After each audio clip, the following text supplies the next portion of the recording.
I strongly agree with you that we're going to continue to see more employer contributions to these benefits because of the Great Resignation, because of people recognize the value of the benefits being offered to their employer.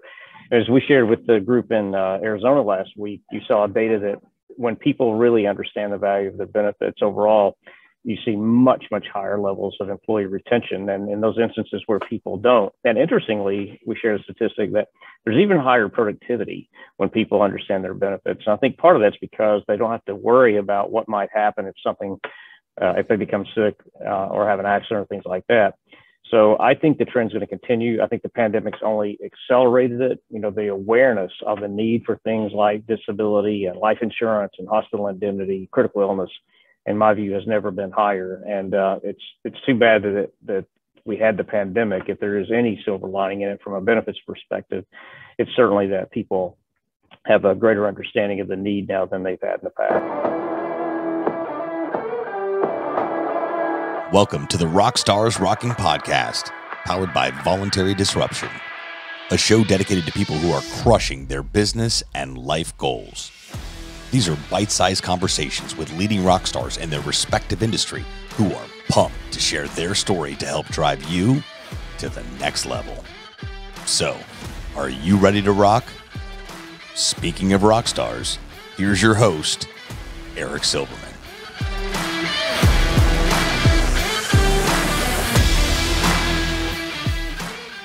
Hey, rock stars, welcome back to another episode of Rockstars Rocking, where I only have the best, the top rock stars in our industry and even outside of the benefits industry each and every week, as you already know. And this week is certainly no exception. I'm super pumped, super fired up and excited to have my friend Tim Arnold, president of Colonial Life and executive vice president of voluntary benefits at Unum, their sister company. Welcome, Tim. Hey, Tim, what's going on, buddy?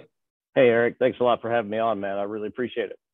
Hey, man, I'm excited to have you. And it was a pleasure to meet you just this past week in Tucson at the Big Broker Roundtable that you were kind enough to invite me at. So I appreciate that as much. It's fun to be in the desert for a week in April.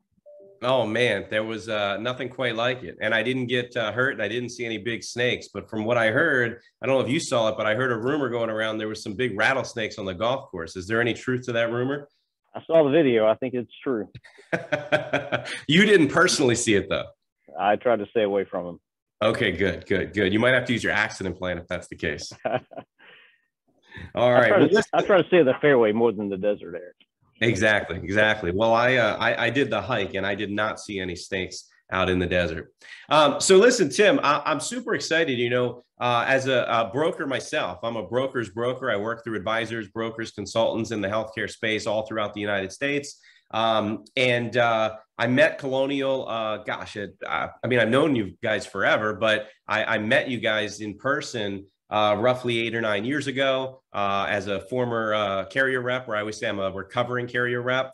Went down the broker side about 8 or 9 years ago. And I met you and, I added you immediately to the portfolio, you and a number of other carriers. Gosh, Tim, there are so many carriers in the voluntary benefit space these days. And I want to talk about that. I want to talk about your opinions on that as well. One thing that I wanted to just jump right into is something that I heard just last week that I thought my audience in the benefit space would really appreciate. And that is something you guys did a very out of the box, very different than anything I had ever heard. And I think I know a lot about this industry, and that's surrounding disability claims. You guys, you were on stage last week talking about how you, and I don't want to butcher it or steal your thunder, but basically you were talking about how it was taking a little bit longer than you would like for employees at your clients' companies all across the country to get paid when it came to disability. And you guys thought big, thought outside of the box, and were able to reduce those claims times quite remarkably just by doing one really neat thing. Can you expound upon that a little bit? Yeah, Eric, thanks a lot. Appreciate the opportunity to talk about it a little bit. And this actually occurred a few years ago, but we began looking at data around the reason people called us to make sure that we were doing all that we could to have people avoid having the need to call Colonial Life. And what we recognize is that for our disability claims in total, which is our number one selling product, we were within our claim turnaround times. We were pleased with the way the claim department was handling those claims and hitting pretty quick turnaround times. But we noticed one sub-segment of claims, and the only reason we caught this was because we were really doing some detailed forensics on the calls coming in. And what we noticed is that for people who have a disability claim and that claim occurred during the pre-X period, it was taking a little longer because we were requesting medical records. Doctors' offices were not necessarily responding in a timely fashion because it's not what, they're not around to send records to insurance companies. And so we started thinking about how can we solve this problem in a different way that will create less issue and create a better experience for our clients. And so we began partnering with a third-party vendor that provides pharmaceutical records. And once we had that data, we could then pay the claim in those instances where someone had a disability during the pre-X period, but they were not taking meds that would be for that condition. So it really helped us lower the turnaround time on the claims in pre-X for disability. And we saw a pretty significant improvement in our customer satisfaction scores after that. So yeah, thanks for giving me the opportunity to talk about it. Yeah, I mean, I got to tell you, I've heard a lot of creative things over the years, and maybe it's me. I don't know. I've never heard that before. I thought it was brilliant how you realized that if you look at the pharmacy data, you could see that, hey, yeah, they might have had a pre-X, but geez, they weren't on any medications. These are standard medications that they really should be on, quite frankly. And if they weren't, that means that there should be no problem. So let's go ahead and pay the claim as quickly as possible. And it's, to me, that's really proactive. And to be honest, Tim, now that I've been out in the real world for the last 8 or 9 years in out of the carrier world, I'm working with so many carriers in the VB space and beyond. And I don't always, I hear a lot of companies that talk about innovation, but I don't always see it. I don't always experience it. And that's a big determining factor as to whether or not I recommend a carrier or not. So in that same vein, talking about innovation, I know you guys are proud of the innovative things that you guys are doing. Can you speak about some areas of innovation that kind of go down that line where many folks may not realize what you're doing? And innovation, to me, doesn't always just mean product, and it doesn't always just mean technology. It could be a blend of both. Anything you can share about it? No, you're absolutely right, Eric. And, at Colonial Life, there's a long history since 1937 of being innovative. Colonial Life, I think, was first to market with a all-female sales force, first to really develop the public sector marketplace, among the first, if not the first, to do technology-enabled enrollment. So there's a long history, and we recognize that with over 60 companies in the space now, that you've got to continue to be innovative. And certainly don't want to give away any trade secrets, but we're pretty excited about some things that we're working on from a technology perspective that could help us do a better job of making sure that we are bringing the full package of opportunities and benefits that we have at Colonial Life and also at our sister company Unum to the marketplace together with some technology wrapped around it. So we're excited about that. We're excited about some things in our product portfolio that are kind of in the R&D lab right now that we hope to be bringing out to the marketplace next year. And then we're also excited about examples like the one you just shared, where we're really thinking hard about how we provide a better customer experience. We know that most customers don't really want to have an interaction with the insurance company unless it's getting a claim check or a direct deposit from a claim, or perhaps having a really nice enrollment experience. And so we start with the customer as we think about how to innovate and how to make sure that we're delivering a better client experience for the employer and also for the policyholder. I like what I heard you say last week too, and I've heard you say it before, in that, you don't really, and this is not a negative, this is a positive. So I want to preface this statement because it may not come across proper, but you don't really want, or you don't want an employee to have to call Colonial Life call center, customer service support center. And that's not because they can't or won't. That's not because you're not there for them all the time. That's not what I mean at all. You're just, your impression is if they're calling, there's a problem. In essence, they should be able to handle everything they need and want quickly and efficiently without really ever having to bother and get you guys on the phone. I might have butchered that, and if so, I apologize. But can you tell me your thoughts around that? No, you're absolutely right. And first of all, let me say we're extremely proud of the work that all of our contact center representatives here in Columbia, South Carolina, and across the country do for our clients. They do a fantastic job. always answer the phone in a pretty quick turnaround time. We're not one of these companies that has people on hold for a long time. And they do a fantastic job. But we also know that people don't wake up on Monday morning thinking, you know what, I can't wait to talk to my insurance company today. And so we do a lot of forensics on the calls that do come in and make sure that we understand why people are calling so we can go back upstream and work on any issues that might help them have the information they need more readily.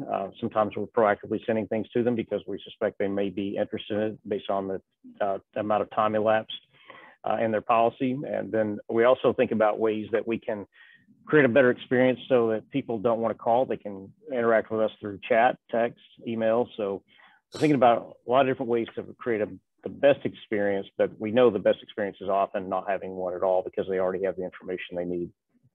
Sure, sure. Can we talk about what I've personally been experiencing in a positive? So over the last, and it might have been around a little bit longer, but for me, over the last maybe just under a year, I don't know that it's quite been a year yet, but I've been able to, this is not the proper word, but more or less, for lack of a better term, bundle or package products and services, capitalizing on all of your efficiencies within your, with not just within Colonial, but within Unum as well. And that's not something that I had the luxury and ability to do. It was very siloed years prior, treated very much like two separate, complete companies, which I believe they are. But I feel like you're working harder and harder every single day at Colonial Life and Unum, you being in charge of both these divisions, to blend them. And it's getting better and better in my experience. And ultimately what that's trickling down to is a better experience for my first client, which is the broker. And then our secondary client, I don't mean that in a bad way, but that would be the employer. And then all the way down to the employee, who is the end user. That is a big deal, in my opinion. Talk about that if you don't mind. Yeah, thanks, Eric. I appreciate the opportunity to talk about it. And a couple of years ago, I was asked to have responsibility for the VD businesses, both at Unum and Colonial Life. And we recognize exactly what you're just talking about, which is there's this huge opportunity to help bring the two companies together a little bit more, always maintaining the separate brands in the marketplace. We're going to keep Colonial Life brand. We're going to keep the Unum brand out there. But there are ways for us to work together and leverage the expertise inside of each company. And then when I look at the marketplace, I see huge opportunity, 6 million roughly small businesses that are not sole proprietors with fewer than 100 employees. So a lot of opportunity there, highly underpenetrated with VB. And even going up market, there's significant opportunity as well. And so I think there will always be an opportunity to continue to offer voluntary benefits on a standalone basis. But wouldn't it really be neat if you can offer the best of both? You have the voluntary benefits from Colonial Life coupled with the group employer paid benefits at Unum, and oftentimes the voluntary benefits at Unum coupled with the group employer paid benefits at Unum. But be able to offer that integrated package again with a technology wrapper that makes it seamless and integrated is really, really exciting to me and to our sales teams, both at Unum and Colonial Life as well. When you think about Colonial Life, historically, also it's an insurance company and technology company in many ways, but also an enrollment firm. We have about 6,000 benefits counselors, and so we can now deploy those benefits counselors where necessary and appropriate with the Unum brand as well. Still heavily using our good partners who are enrollment firms on the Unum brand, but sometimes down market, there are opportunities on the Unum brand to deploy some of our Colonial Life folks to help out with those enrollments. So we see huge opportunity as the marketplace continues to shift more toward bundling and bundled solutions.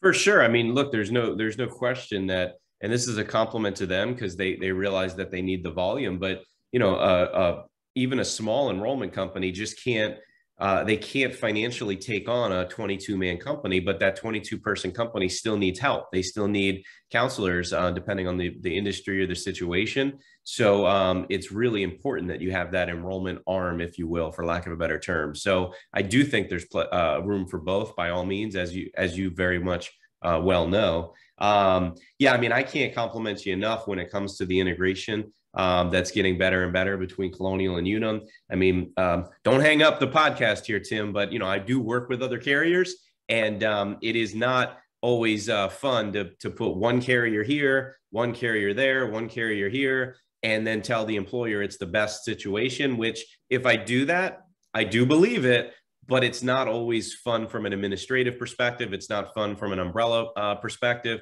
So the more and more that you can integrate between both brands, I think it's just going to, selfishly, Tim, it's going to help me, but I think it's going to help help a lot of brokers and certainly a lot of employers across the country.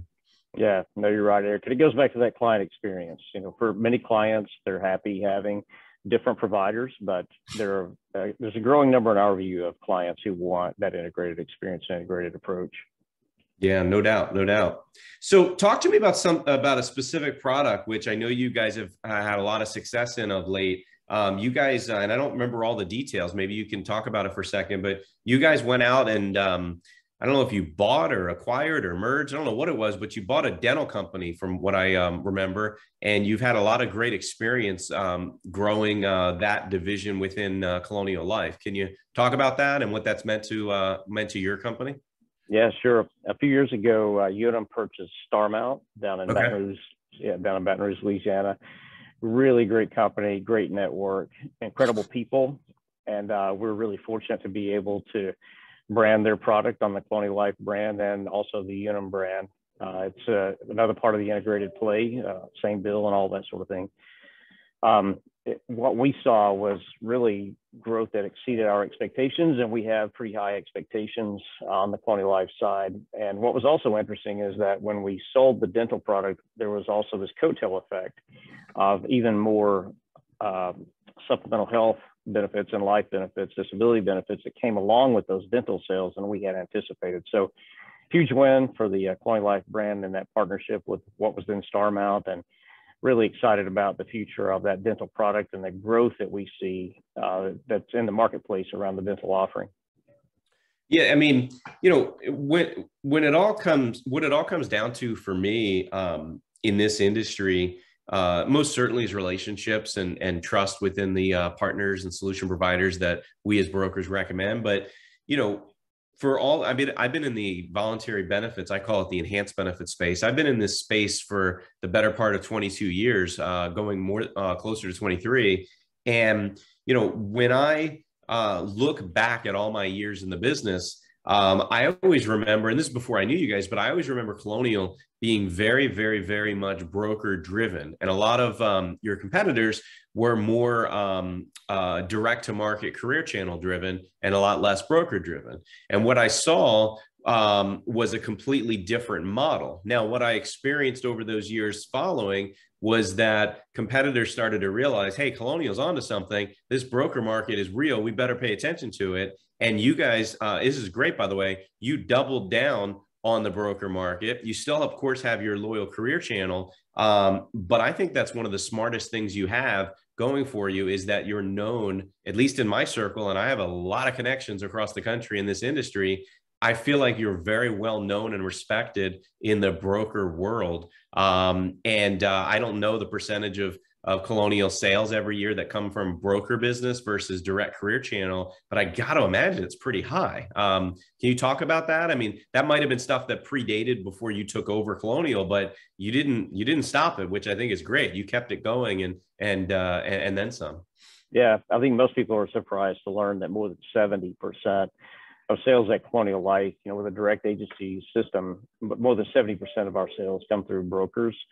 And, wow. You know, it's great to see a new agent come in and maybe cut their teeth on the direct side. And some people remain their entire career on the direct side. But for many people, after being in the direct marketplace for a few years, they began to build brokerage relationships.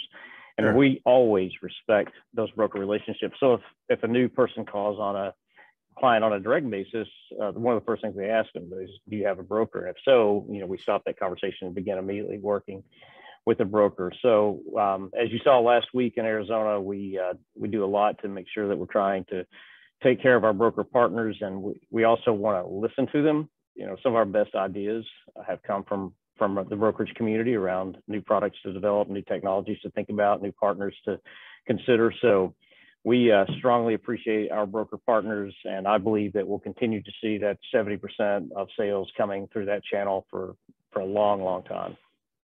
Yeah, no, I think that's huge. And, you know, I've seen that broker model very high within the Unum type carriers that are around the country, the competitors that would be more direct correlation to Unum, not as much direct correlation to Colonial. I would say the direct competitors to the Colonial type side of your business, they have been, it's getting bigger for them, I suspect, but it was always slow for them to adopt that broker model.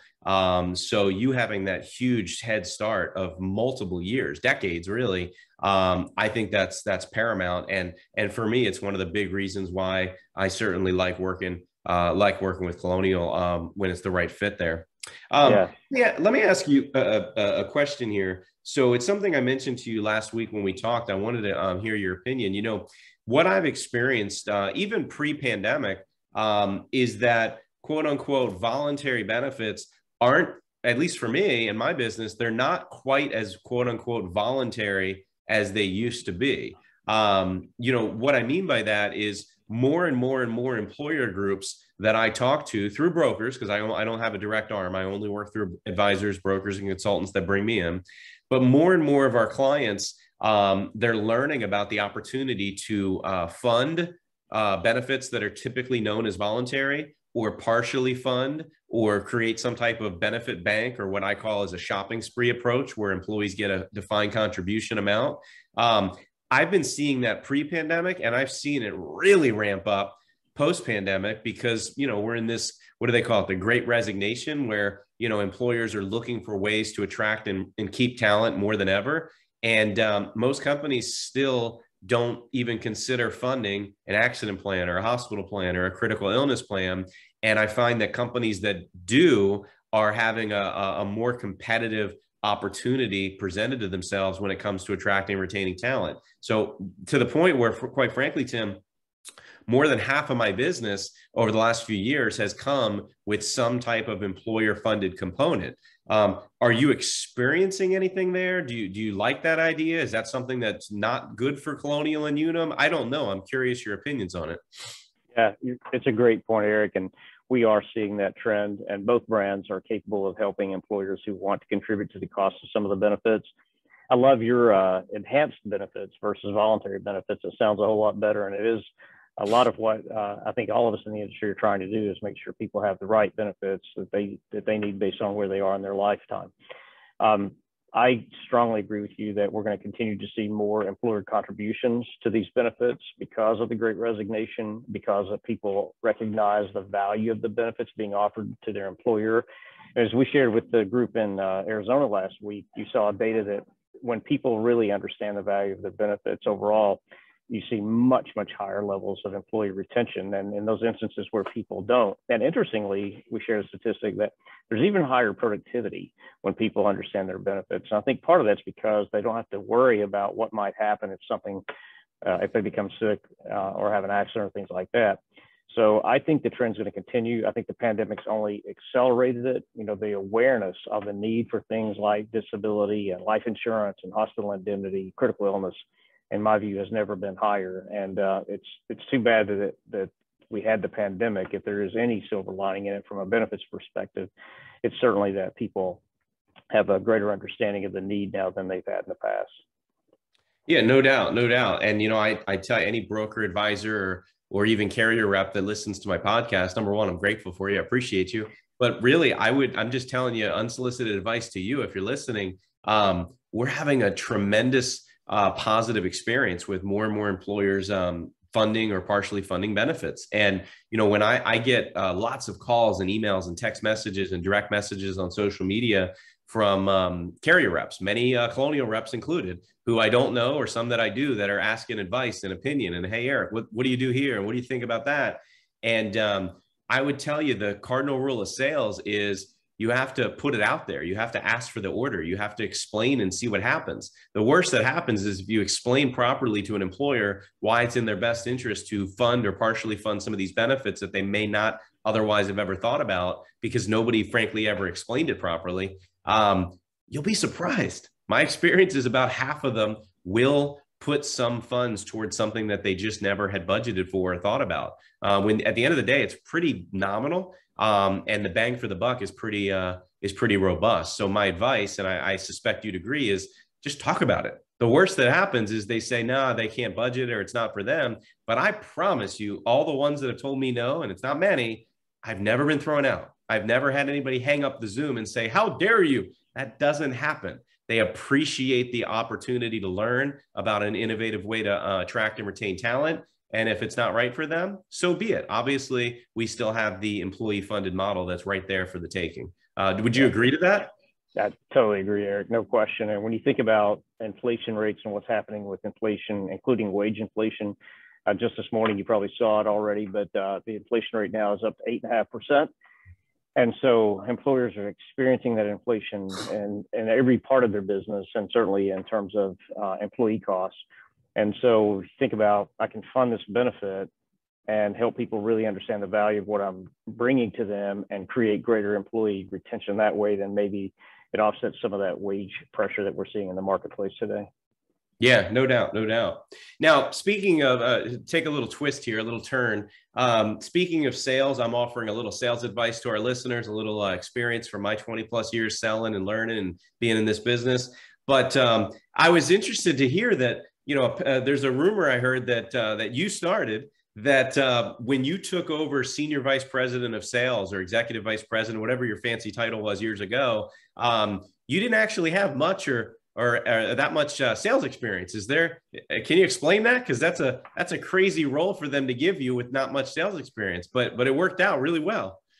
Yeah, I appreciate it, Eric. So I came to Colonial Life in 2011 after a 26-year career at Unum and its predecessor companies, and came over as the COO and was familiar and comfortable with that kind of an environment because the majority of my career had been spent in operations kinds of roles and risk management roles. So felt good about being in that role. And about a year into it, the CEO at the time asked me to become responsible for sales and marketing. And I remember my response to him was, hey, I'm not sure if you remember, but I've had 1 year of sales and no marketing experience. So I'm not sure I'm your guy. And his comment was, hey, we need somebody with leadership skills. And so, the gift of being asked to lead something you know nothing about or almost nothing about is that you're really, really curious. And, I try to continue after 37 years in the business. I try to make sure that I keep being curious all the time, because the only way you learn anything is if you're curious. And so not knowing that I did not know what I was doing, I went on a listening tour of about 13 cities and sat down with people and just asked them, hey, what's working, what's not, what can we get better at, what would you focus on if you were leading the organization? And that led to some tremendous input, and we recognized the things that we needed to do to help Colonial Life accelerate its growth rate. And so we put those things into action. We gave regular updates on what we had heard and what we were working on and the outcomes that we were seeing. And that's oftentimes the things that maybe didn't work as well, because I think in a situation like that, you've got to really demonstrate humility and help others recognize that we don't have all the answers, but we're learning and we're listening to the marketplace. And so in the end, we went on a really nice run from that point through COVID impacting our business. We've come through that really well too. I'm happy to talk about that as well. But yeah, when you're asked to do something you know nothing about, it's certainly a recipe for increasing your curiosity.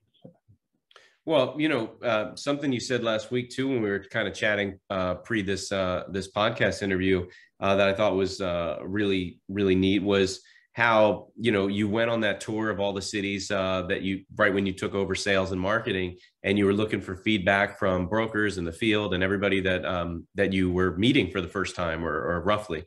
And I remember you said something to the effect of, after a bunch of those meetings, some folks within your actual team that were in those meetings came back with you, and they were and I'm butchering the term, but basically, they don't know what they're saying. They're kind of full of it, blah, blah, blah. And I loved your response though. Can you share your response? Because I thought that was leadership 101, which is the greatest response you could ever have. Yeah, no, I appreciate it, Eric. So overall, people were really doing a nice job of listening to the feedback and trying to understand the feedback and really thinking through how we can make the changes based on feedback. But there were a couple of people on the team who kind of had responsibility for creating some of the things that people were frustrated about. And in one of the meetings, it was, I remember kind of late on a Friday, we were all pretty tired having been on the road all week long. And one of the members of the team's like, what you just heard isn't true.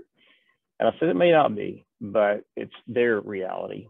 and Sure. they believe it's true. And so what we've got to do as a leadership team is either go back and demonstrate to them why we think there's a different opinion or different point of view than the one they had, and help them understand it through facts, data, and logic, or actually we have to change.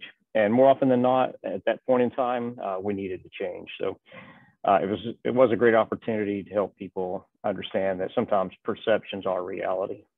I 100% agree. I mean, I'm a big believer. I'm a big perception equals reality type person. And I like what you said about, very, very simple.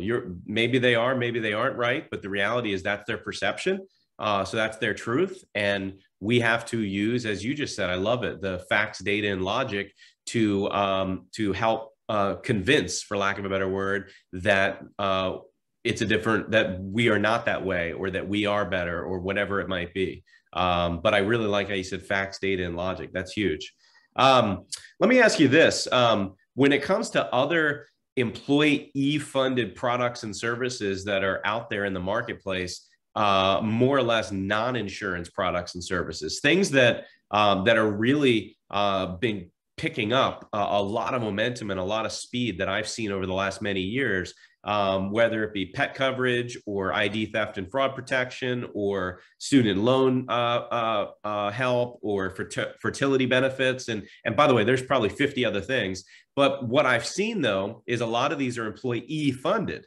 So what that does is it starts to cannibalize the oftentimes limited funds that an employee has to put toward disability or life or dental or vision or accident or critical illness or hospital or whatever it might be. So what's your impression on that? Where is that line, or how can an employee differentiate, geez, I only have this much money. Should I put it toward disability? Should I put it toward pet coverage? I think they should put it toward disability. But again, it's something that's out there. You're competing for the same dollars from an employee perspective. What are your thoughts on those types of coverages that are out there? Yeah, another great question, Eric. And we are seeing a pretty significant increase in the number of, I'll call them alternative products, not traditional VB products in the space right now. You mentioned a number of them, pet, certainly student loan, identity theft, and a number of others. Our strategy has been to partner with people who are experts in those areas and make those offerings available when needed. And so to your point, like, how do people figure it out? Normally, when we sign up for benefits, whether that's through a self-serve enrollment or a benefits counselor facilitated enrollment, you have a lot of pretty heavy decisions to make, and oftentimes not a lot of time to make them. In fact, we saw a statistic recently that people spend more time thinking about which new device they want to purchase, an iPhone or a Droid or whatever, than they spend thinking about benefits. And that's a real shame because of the impact that benefits can have when people need the benefit. And so, there are implications around decision support tools, especially a self-serve environment or one that's chat enabled, perhaps, making sure that people have a tool that can help them understand their needs based on their life situation. There are, within the Colonial Life organization, we talked earlier about having benefit counselor support for those kinds of things. And, we shared this in the meeting last week, Eric, you'll probably remember, for every dollar of Colonial Life benefits that we enroll, on average, we enroll $8 to $10 of other benefits. And it can be things like the ones we just talked about, or it can be medical insurance. And so our benefits counselors are independent, and they come at the conversation from the perspective that you just shared, like, hey, tell me a little about yourself. Let's get some demographic information, and then let's work together to create the right set of offerings that work best for you based on your medical plan, and whether you're in a high indemnity medical plan, high deductible medical plan, and whether you have pets, how old are your children, what might they need. So having the ability to customize for people, whether that's self-serve or benefits counselor facilitated, critically important as people try to make decisions about not just their health plan, but their life insurance and their auto insurance and their pet insurance. And it's a complex benefits environment. It's great to have some people helping. And we just sort of prolong the answer a little bit longer, but there was a study recently that even among millennials and Gen Y, they are looking for people to help them when they're making significant decisions about financial services. So I believe strongly in the combination of technology paired with people. I think people are going to be critically important through all facets of the insurance industry for a long, long time. Sure. Yeah, no, I mean, there's no question that there's there's other products and solution providers out there that are competing for the time and attention, but certainly the dollars that an employee may or may not have to spare. I guess it's because I'm biased. I've been doing this 23 years, not quite as long as you, but I've never seen anybody lose their house or go bankrupt because Fluffy didn't get their teeth cleaned at the pet dentist, right? And I'm not denigrating pets. I love pets, but at the end of the day, it's such a tough decision when you're not thinking properly. Like you just said, people spending more time figuring out if they want the new iPhone versus if they should get disability or buy up life or an accident plan. Same thing. People, I've seen it. They're spending more time thinking about should they get pet coverage or student loan coverage or ID theft coverage, as opposed to, hey, let's back up for a minute. You don't have disability. You don't have any life insurance outside of what the company has. You don't have anything that's portable, guaranteed issue, et cetera, et cetera. So from a counselor perspective, I think that's super paramount, where an independent counselor can come in and help prioritize, really, to say to an employee, look, I agree with you. I have 4 dogs. I love pet insurance. However, you only have this much money, Mr. Miss Employee. Let's make sure we take care of your family first, and then anything left over, we can isolate to where it would best be suited. Now, you mentioned self-serve versus one-on-one. Let's talk about that for a second as we start to wrap up. I had told you, and everybody who follows me on social media knows, I'm a big proponent of self-serve, particularly when it's done properly, which that's the emphasis and that's the operative word there, is properly, when it's marketed properly, when it's explained properly, when employees have a technology to use and be engaged with that they know is going to work. But I think there's still a mixed balance of both in the marketplace. I would say it's getting more and more back toward one-on-ones, which is great for the right environment. What have you seen at Colonial Life and Unum? What are you guys experiencing? What are your thoughts around both types of enrollments? Yeah, Eric, I agree with the way you characterize it. We see success with self-serve enrollments when they're set up in the right way. And frankly, we see a little bit more of that on the Unum brand than on the Colonial Life brand, which is terrific. But it is really important that those enrollments, that you really think through the way those enrollments work and that you have a plan for it. And that plan needs to help people make decisions that are complementary of each other. And the plan needs to walk people through that in a very intuitive way that allows people to think through the right benefit combinations, not just for each thing that they select. And so for plans that do that, and for enrollments that have that process, I think we see really good results overall. And we see that people are choosing the things that are best for them and their family. In instances where you conduct the traditional, what's your medical, do you want dental? And then, oh, by the way, at the end, how about some of these voluntary products? I think people are not getting the advice and attention that they need in making those decisions. And so oftentimes we see that they and their families perhaps aren't taking advantage of some of the affordable benefits that would really be helpful, especially if they have a high deductible or if they have young children who in sports maybe need some accident coverage. And so having an educated buyer, and whether they get that education through a self-serve, really highly intuitive model that includes decision support, or whether that's through a benefits counselor, both on the Unum brand and on the Colonial Life brand, we feel like we're well positioned to help them. Yeah, speaking of self-serve versus one-on-one, to me, that's more or less, people versus technology. And I think there's a place for both. I really like what you said, and I'll let you say it. Something to the effect of, you said in Tucson, was about, as long as you're around, it's always going to be people first. Technology is important, but you're a people organization. I don't want to steal your thunder. Can you expound upon that and what you meant? Yeah. You think about technology can do so many things today, and AI is rapidly coming, and it's certainly influencing the way we think about it, machine learning. There's so many ways that technology is enabling and enhancing our lives in general, no question. But we believe that technology is best deployed when it's paired with humans, when humans are helping people use the technology in the way that's best for them. And so, like I said last week, I hope to be around quite a long time. And as long as I'm around, we're certainly going to have humans making sure that we're deploying technology in the way that will best serve our clients, both employer clients and our policyholders. Yeah, no, and I appreciate that. And I like that. I've seen a number of carriers going more doubling down on technology. Not that you aren't, but they're eliminating jobs and they're eliminating people. And it's frustrating. I mean, I always look at it from a consumer perspective on something that you and I and anybody listening can appreciate. How many times have we just as human beings had to randomly call our cell phone provider and we spend 10 minutes getting frustrated about the artificial intelligence and yelling at the Alexa type person? It's not Alexa, but that type person.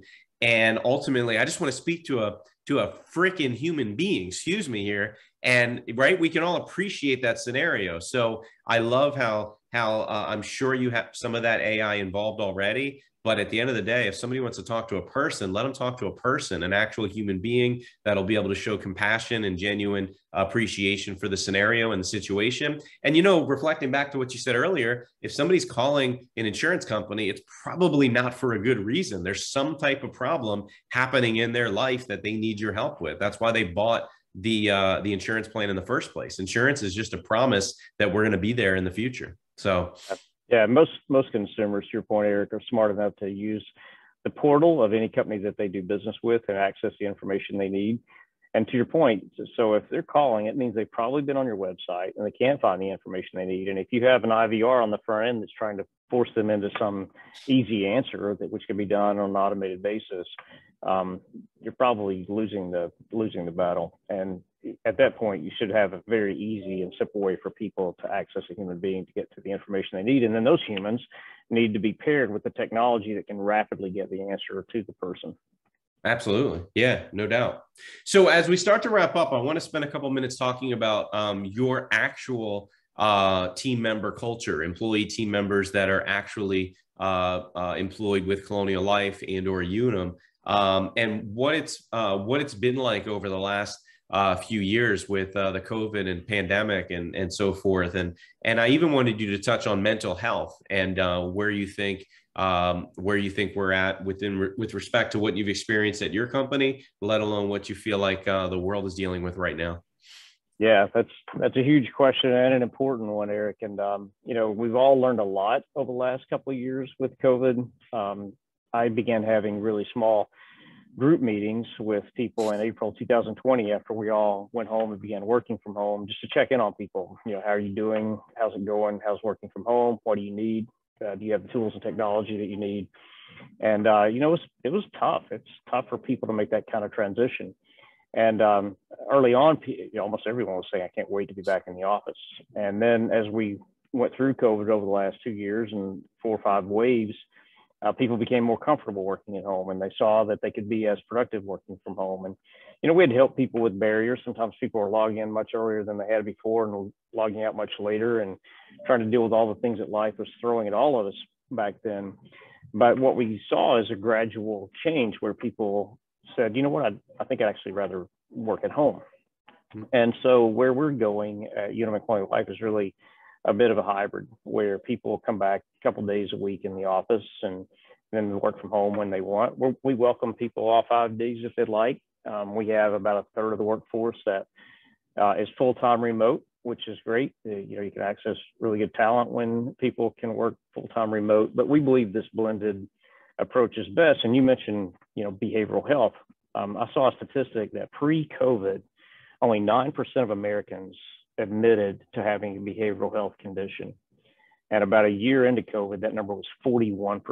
Behavioral health includes not just mental health, but things like substance abuse and alcoholism and things like that. 9% to 41% 1 year in. So you're absolutely right. Behavioral health is more important than ever. And I'm proud that we have behavioral health services for our own employees. And we're now in the marketplace under both brands offering a behavioral health solution as well. So we're excited about that, and excited about the ability to continue to help people, as you know, now we not only have COVID to continue to deal with, and hopefully we're on the last leg there, but you know, there's a lot of uncertainty in the world. There's another war, unfortunately, in Europe that people are worried about, thinking about. Inflation's off the charts. So there's a lot of stress in the environment right now, and it's great to have the offering available to people who need it. So let me ask you a question as we wrap up these last couple of minutes here. No, I guess two-pronged. Number one, if you had to summarize your vision, where Colonial and Unum is going over the next 3-5 years or so, or where you'd like to see it go, where you're steering the ship. But more so, there's 60 something or more competitors in the marketplace. So with vision in mind, what's a differentiator? Why should an employer, let alone a broker that may or may not introduce, why would they want to look at Colonial and or Unum versus any of the plethora of other companies out there that say they can do the same thing? Yeah, no, thanks for the opportunity, Eric. Appreciate it. And each of the two companies, Unum and Colonial Life, have tremendous amount of strengths and their own value prop that resonates significantly in the marketplace. Both companies are market leaders, which is incredible. And both companies, I think, have done a really nice job over the last few years of rapidly deploying technology to meet the needs of a rapidly changing workforce and work environment. Colonial Life, we talked earlier, has this really unique and large enrollment capability that can help people make the right decisions where face-to-face is warranted. Unum has third-party enrollment partners, but they also maybe a little bit ahead on the self-serve piece as well. And so it's really incredible to be in an organization that has two strong industry leaders. When you think about bringing those two companies together in some ways where you can offer the integrated solutions that we talked about earlier, and you talk about wrapping technology that I can't get into too much for fear of divulging something that's proprietary, but you think about wrapping technology around those to create a truly integrated experience. I like our chances, but the most important part, and every leader of every business in America probably says this, but I absolutely believe it's true. I've had the opportunity in my 37 years to work for Provident, Harvier, Unum, and Colonial Life, and now we're all part of the same organization. And I can tell you that the culture and the people here are unmatched. People in this organization, I believe, come to work every day thinking about how we can better serve our customers, how we can better serve our field, how we can better serve our broker partners, and how we can better partner with third parties to do the things that they do really well, where maybe we could use some partnership help on it. And so I love the culture here. The people here are fantastic. And when you think about two market leading brands trying to come together with incredible people and an awesome culture, I like our chances. Yeah, no doubt. No doubt. Well, listen, Tim, you said it all, man. I appreciate it. This has been fun. I really appreciate getting to know you. I love that you were willing and open to come on the show. I'm trying not to slight other carriers, but I've reached out to some other CEOs and presidents and executives at other carriers. Yep, some of your competitors for sure. And they get their communications team and their marketing team involved, and it's like 500 different people trying to make one easy decision. And they're like, well, I don't know, it'd be good for the brand or bad for the brand. I really appreciate how people driven, how down to earth you were when we met, how easygoing you are on this show. And, I think that resonates. There's a big push over the last many years for transparency and authenticity. And I think that that's a huge mega problem that a lot of brands, forget insurance, just a lot of brands are missing. At the end of the day, you sell to people. People want to do business with people they like, trust, and respect. And there's no better way to do it than to get down into the trenches and actually do a form of medium that consumers are absorbing. And podcasts is one big one that's growing rapidly over the last many years. So I really appreciate that. And I thank you for coming on. Eric, thank you for having me. I truly appreciate it. It's a great opportunity. Enjoyed getting to know you a little bit better last week. And really, thanks for having me on. Yeah, no doubt. So for anybody that has questions for Tim or questions for me, please, by all means, if you're watching this on YouTube or viewing this anywhere in podcast land, listening and or watching a clip on social media, please leave a question or a comment in the comments section below. And feel free, by all means, if you're an insurance producer, broker, consultant, advisor, if you're a carrier rep, within Colonial or even outside of Colonial, they're always looking for great new folks and partners. Reach out. I mean, I'll share this last tidbit. I don't know Tim a couple months ago, even though I've been selling Colonial and Unum as well as many other carriers. And I kid you not, we're Facebook friends. I reached out. It's a true story, right, Tim? I sent him a Facebook Messenger text basically and said, hey, I'd love to have you on the show. And he, within a minute, replied and said, love to be on. Let's do it.